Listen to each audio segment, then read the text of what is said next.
In any line of work, there's going to be curveballs thrown every now and then, and today was one of those days. Cave-ins are somewhat common, especially in this time of year. In the last few months, we've had a couple of good rounds of snow and rain, and when the grave is opened up, sometimes that saturated ground doesn't hold up as well as it does in the drier season. I'm of the opinion that anytime we get the chance, we should set up the Wilbert way, with the vault suspended above the grave, so that when the family arrives to the cemetery, they were able to have their committal service and watch the vault be sealed and lowered if they so choose. In a lot of cases, we end up doing what's referred to as a false set, where the committal service is set up away from the grave, and at some point, the grave is dug out, and after the service has concluded, the casket will be lowered into the vault, and the vault will be lowered into the grave using the buggy. Thankfully today, I got a hold of the gravediggers, and they were just on the other side of town getting ready to dig a grave for the next day, and they offered to come on over and get this dug out. That way I could continue to set up my full Wilbert Way committal service. The gravediggers that dig at this cemetery also dig at dozens of other cemeteries in the area, and usually they're pretty reliable to get a hold of to get them to dig out the grave so we can still set a full graveside. Until they arrive, I'm going to go ahead and get started getting whatever I can get done before the grave is dug out. There's a decent amount of wind today, and I know a lot of rain is coming. So first things first, I can set my tent frame, minus one pole, that way it's not in the way of the digger when he gets here, and I can set up my walls to start blocking off that wind, and just do what I can to make this setup process shorter after I'm able to get back to work on the burial vault. I'm often asked how long this setup process takes, and the answer to that, it just varies in between a half an hour to 3 hours. It all depends on how far away from the road we are, what the weather is like, how many walls we have to put up, if we're fighting the wind, if the ground is saturated and we can't get our equipment next to the grave, and if we have to board in the buggy all the way from the road to the graveside to make sure we don't leave ruts. It can take far longer. But it's safe to say that in the summertime, when the ground is hard, it usually takes around 45 minutes to do a full setup. And in the wintertime, when we're 50 to 100 yards in from the road, it may take as much as 3 hours. Now, since we are a small company, we do need to give ourselves enough time to get help if anything goes wrong. So in general, we're given 3 hours to set up the funeral. So each funeral home gives us an ETA of about when they're going to arrive at the cemetery. Usually it's around 1 hour after the funeral has started at the funeral home or church. Now, it doesn't make a whole lot of sense to get 3 hours of setup time when it only takes 45 minutes in most cases, but if the vault lid were to break, if the grave were to cave in, if there was a default on the vault itself, if anything breaks with our equipment, we need that time to have someone else arrive to the cemetery so that we can get the setup done properly and before they arrive at the cemetery. This particular cemetery is an hour and 42 minutes away from our shop. So, if anything goes wrong, we're going to be very tight on time to get it fixed.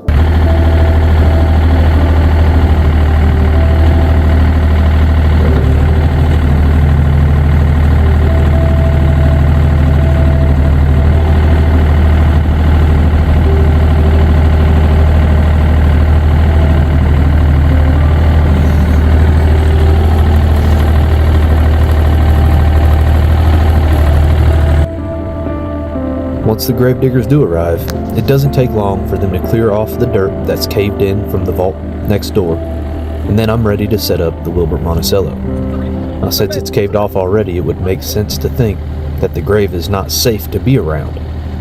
But this is one of the reasons why I bring extra boards to the cemetery. Now, the side that caved in is underneath the dirt pile, so it makes sense as to why all that extra weight caused that wall to collapse.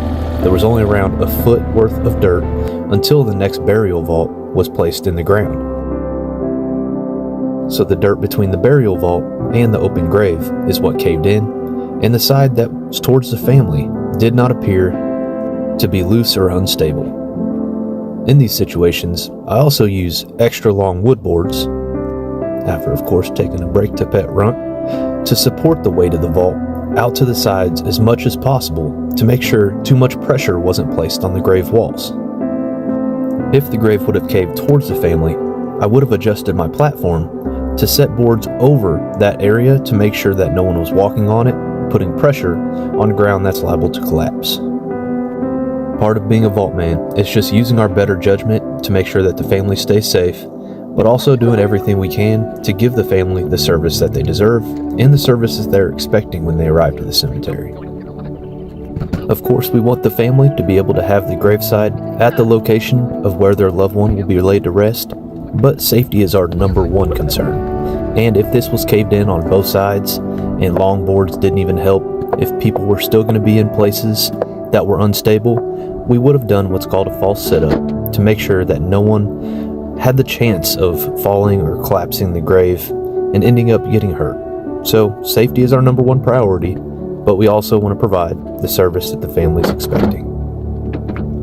This portion of the video will be the process of setting our tent, setting our burial vault, using the Johnny Handler from True Rebel Equipment, and also preparing the graveside service with our chairs, our carpets, our chair covers, our banner, our nameplate and emblem, and towards the end of the video, I'll go into a little bit more detail about what happens at the end of the funeral process.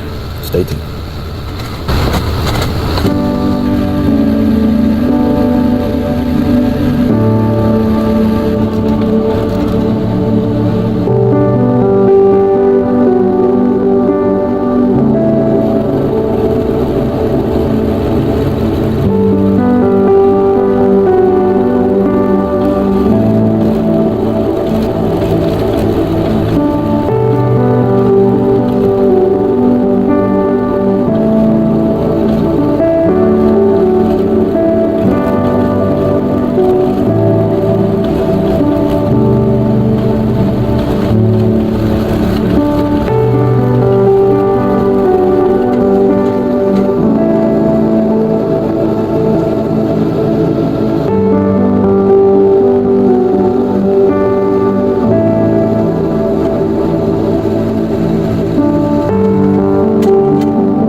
With the setup process now complete, I can go ahead and close off the front of the tent, trapping in all the heat from the heater until the family arrives.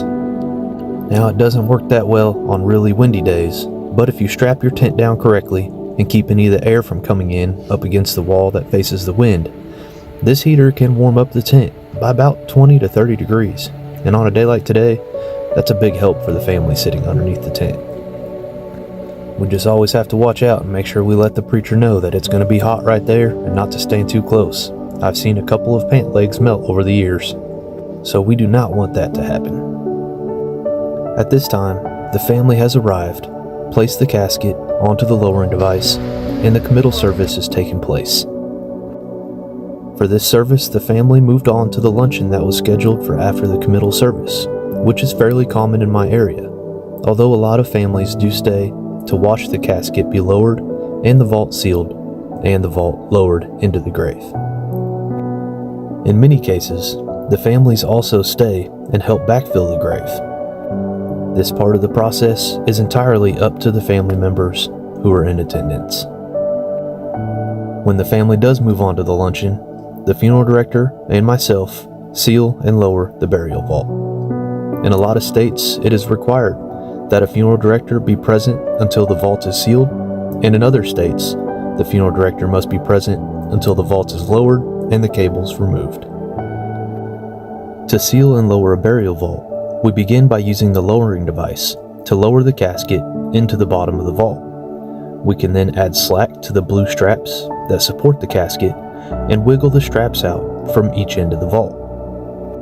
Wilbert burial vaults like this Wilbert Monticello have ridges that are poured into the bottom of the concrete vault that raise the ends of the caskets up around an inch off the base of the vault, allowing us to remove our straps. On concrete grave liners, metal inserts are inserted into the base of the grave liner to raise the casket up in the same way, and on metal lined burial vaults like the Wilbert stainless steel triune, copper triune, and bronze triune, separate plastic inserts are placed in the bottom of the vault by the vault man before the family arrives, allowing the casket to be lifted up off the base of the copper, bronze, or stainless so that the casket straps can be removed.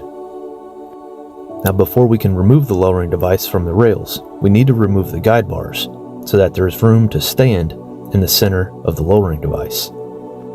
I prefer to remove the lowering device by myself. Oftentimes there are gravediggers or funeral directors around who could help, but unfortunately the way that the lowering device is set up, people have a tendency to lift up and pull back when lifting the lowering device off the rails, causing the person on the other end to fall forward, and I've seen people fall while carrying the lowering device when two people try to do it, and I've also had a cemetery worker pick up one end of the lowering device when I was attempting to remove it by myself. Now, when I lifted up, I was thinking that I would balance the lowering device, but since he lifted all the weight from behind me and I didn't see him, it launched me forward and my hand landed in between the lowering device, which landed on top of the rail. And I won't get too graphic, but it sheared the majority of the skin off my index finger straight to the bone. So personally, I prefer to remove this device by myself. It can be incredibly awkward, and it is probably one of the hardest steps for the new guys to get the hang of, is managing this lowering device from the truck to the graveside. The next step is why I prefer using the Wilbert way anytime that's possible. Suspending the vault over the grave makes it so that I can visually see around the entire edge of the vault. Wilbert burial vaults use an adhesive butyl seal in a tongue and groove fashion, with the base having the tongue and the lid having the groove. The seal is installed before the burial vault is even poured, and by suspending the vault in this way, I can look all the way around the entire edge of the vault to make sure that this lid sits perfectly aligned with the base. Once the base is raised into the lid, the seal disperses around the tongue of the base and adheres the lid to the base, giving this an air and watertight seal. Now, if the vault base were to be placed in the bottom of the grave and the lid were off to the side with chains attached to a backhoe or sitting on the buggy, when I went to seal that vault, there's a possibility that some dirt or debris had gotten onto the liner, preventing a proper seal of the vault. So I prefer the Wilbert way in every circumstance where it's possible. It is a combination of the weight of the lid, which is around 1,200 pounds, pushing down onto the tongue of the base that disperses the seal around that tongue, but it's also the weight of the backfill dirt that is placed on top of the vault that presses the lid down and disperses the seal even farther. As you can tell, there is still a small gap in between the base and the lid where the liners meet. And if you watched my disinterment video that I showed the process of moving a vault across a cemetery, you can tell that the weight of that dirt compacted that lid down on top of the base, dispersing the seal farther. And that's exactly how this seal is designed to work. On the dozens of disinterments that I've been involved with, we can always tell if there's water on the interior of the vault. When we pick up the vault with our buggy using the harness, if there is water inside of the vault, it will shift to one end, causing one end of the vault to sit lower on the harness. That is one surefire way to tell, but another way to tell is when we do disinterments and the person is either placed in a mausoleum, placed in a new vault, or is being cremated. Obviously, we gain access to the interior of the vault, and most of the time that is done using a jackhammer of some kind or a concrete saw to be able to gain access to the vault, and every vault we've opened has been dry on the interior. And I know people will say that eventually the seal will fail, but Wilbert has a variety of warranties on these vaults, and that is the reason that they have a warranty that lasts only so long. After hundreds of years, there is nothing that will hold up against Mother Nature, and eventually everything goes back to the earth. But the burial vault itself does not stop the natural process of our loved ones returning back to the earth. Nothing stops us from returning to dust from which we came. Once the vault sits at the bottom of the grave, we can release the cables from one end and remove them from the other side. Oftentimes that means cranking the cables out because the small hooks on each end of the cable get caught on the edge of the burial vault. With the vault interred, the only thing left is to pack up all my equipment and head back to the shop to get ready for the next day's service. There is a lot of work that goes into setting a committal service, and sometimes family is only present for 10 minutes or less. I know for some people that doesn't make a lot of sense, but for me, it's perfectly fine. This is my job, and it's what I'm here to do. Even if it takes me 3 hours and a lot of manual labor to set this tent to shield the family from the elements, that is my job, and I was happy to make a comfortable setting for the family to lay their loved one to rest. It is an honor to do this type of work, and it is a job. Families do pay the funeral homes, and the funerals do pay my company, but it does have more of a rewarding feeling at times when I can help families grieve and make things, when it comes to the elements, a little bit easier on the families. There's not too many things in this world that are harder than losing a loved one or a family member or a friend.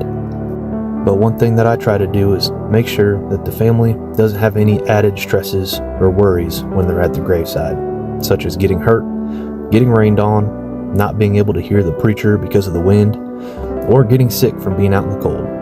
My job is to just do my best to create a safe environment for the family. So this video has been the process of dealing with a caved-in grave.